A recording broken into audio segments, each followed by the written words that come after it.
Aaron and Natasha.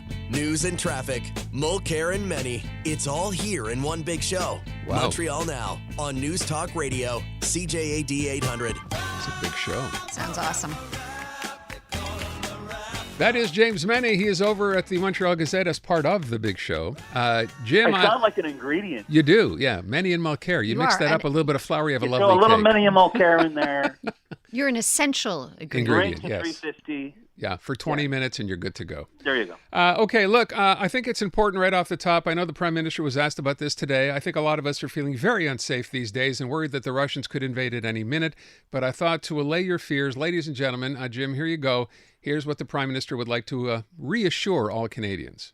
We know that it's been many years that Russia tests the Arctic sovereignty and integrity. A few times a year, they send bombers near our borders in the Arctic. Oh, yeah? We are always, as NORAD, there to respond to them and to demonstrate that we take very seriously defense of our territorial integrity, and we will continue to. That's good to know. So, Jim, no problems, no worries there as far as Russia is concerned. Oh, for goodness sakes, they're going to send their bombers over. If you have an idea of just how big the Canadian North is, if they wanted to do like a land invasion, they would start in January of this year and then like maybe end in 8-9 years. They'd be getting to like the outskirts of Winnipeg. Okay. So I'm not too worried on that score. All right. Well, I just thought I'd let everybody else not have to worry because, Natasha's still dealing with aliens in those balloons, so I thought this might help just to I don't mess with that. I'm telling you. I'm sorry. Okay. Thanks, They're Jim. listening to everything you say, Aaron. That's right. Yeah, you're referring, of course, to TikTok, I guess. Aaron might be an alien himself, too. I We're not possibly entirely- could be. I can't confirm that he isn't. I am a lizard person most of the time. Jim, let's talk about, look, this story, by the way, is not getting a lot of mileage. This class action lawsuit, or I guess class suit that's going on now in court in Montreal. So this is brought by the Black community here, basically alleging that the city has not done its job and they still do racial profiling. The police chief has already been there. Today was Valerie Plante's turn to, and by the way, she said there is racial profiling in the Montreal police, right? Well, yeah, and last week the police chief said there is racial profiling, and we're trying to deal with it. And today the mayor of Montreal said, if I had a magic wand and I could solve this problem, I would do it, but I can't. What was interesting in her testimony, and apparently for Valerie Plante, it was her very first time ever in court.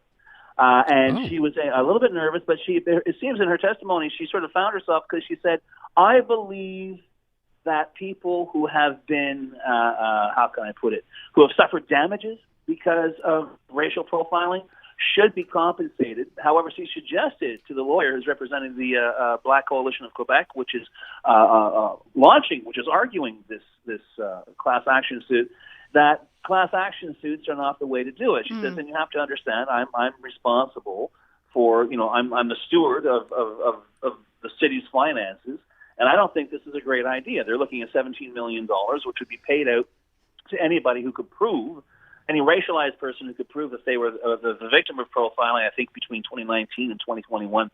And it's I guess it's a worthy way of pointing out, just eliciting these admissions from the chief of police and from the mayor that this is going on. That's a win right there. Agreed, yeah. Will this result in an award? I'm not entirely sure.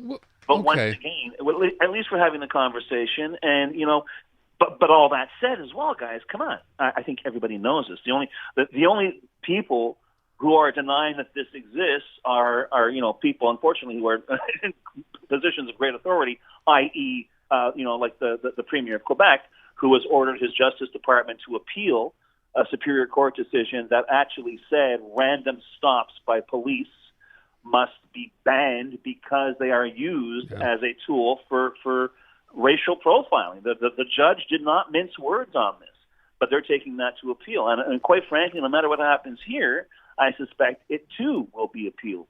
But all that said, the problem is still there. At least we're talking about it publicly, but there's got to be more. At some point, there's got to be more than talk. At some point, there's got to be more than, the usual, we're, sensitivity programs and training programs and whatever. I think since I started in this line of work, there has been a huge evolution in the approach, certainly that Montreal police take, Is there room for improvement? There's light years worth of improvement to be done, but progress, tortuously, slowly is being made. But I think the longer we have the conversation, the more it becomes part of our mainstream vernacular, the better off we're all going to be. But it's going to be a long haul. Yeah, normally I think talk is cheap, but in these circumstances, I think it holds a lot of weight to hear people in these positions saying, yes, there is systemic racism. Yes, we have. Just as you pointed out, Jim, I'm agreeing with you. Well, and but the thing here as well is that they say the first big step is admitting there's a problem. Yeah. And when you have people, and not the usual suspects, because I've been covering the Black Coalition for 30 years, but when you've got people in positions of authority, the mayor of the second largest city of Montreal in Canada is saying, yeah, there's a problem. There is racial profiling. Okay. The police chief says, yeah, there's a problem. Well, that's a start. I guess I was going to ask, but it's kind of a silly question to ask because we don't know an answer to this one. $17 million, just an arbitrary figure they picked to go ahead and sue the city for. I imagine there's no money doled out at the end of all this process, but it's good that it's being brought to the forefront anyway. The way it works for the class action suit, that's the big overall number. What they're seeking is if you can prove that you are a victim of racial profiling, and I guess there'll be another tribunal that'll determine that, you get $5,000. Okay, so for each case type of thing. Yeah. Okay. Jim, let me move on. I want to get to this story today because I heard Elias on this morning, earlier on, with Emmanuel Lambropoulos, who said that when asked, I guess when sort of pushed, said she would, in fact, consider voting against Bill C-13. Then we found out later in the afternoon, another Liberal MP, Mark Miller, said he'd consider the same. Yep. I guess you could throw Anthony Housefather into that same group. What are we seeing here? I think what we're seeing is very refreshing. I got to tell you guys, it's funny about the interview with Elias this morning because it's not often I get to see CJAD quoted as a source in La Presse, but there you go. But this is a big deal. I mean, it shouldn't be. I mean, what we're seeing here are Montreal area MPs, including Mark Garneau, who are saying that I'm paraphrasing here. Maybe it's not a good idea for the federal Liberal Party to be taking its legislative marching orders from François Legault via his surrogates in the Bloc Québécois. Maybe it's a good idea if I, as an MP who has allophones and anglophones in my riding, look after their interests and their rights rather than towing a party line. And whether he likes it or not, and even if we're just talking about 4 members, or perhaps, who knows, it might shoot up to 6 members of the Liberal caucus who buck the party line. And for Mark Miller, this is a big step. He's a member of cabinet. So if he turns around and votes against this, he's kissing that portfolio goodbye. You've got to be in solidarity with the government, especially if you're in cabinet. But all that said, I think this is very important because this idea, this zombie-like approach that Justin Trudeau has taken to dealing with the abrogation of rights in Quebec and perhaps elsewhere, that it's the greater good, it's for the promoting of French. Don't give me this kind of voodoo sociology that separatists have been using for the past 40 years, of saying the only way to promote French is to suppress English. That's garbage. You think Pierre Elliott Trudeau's son might have figured that out. Apparently that's not the case, but at least we have 4 MPs who, as far as I'm concerned, seem determined to do their jobs. What will happen to their political futures?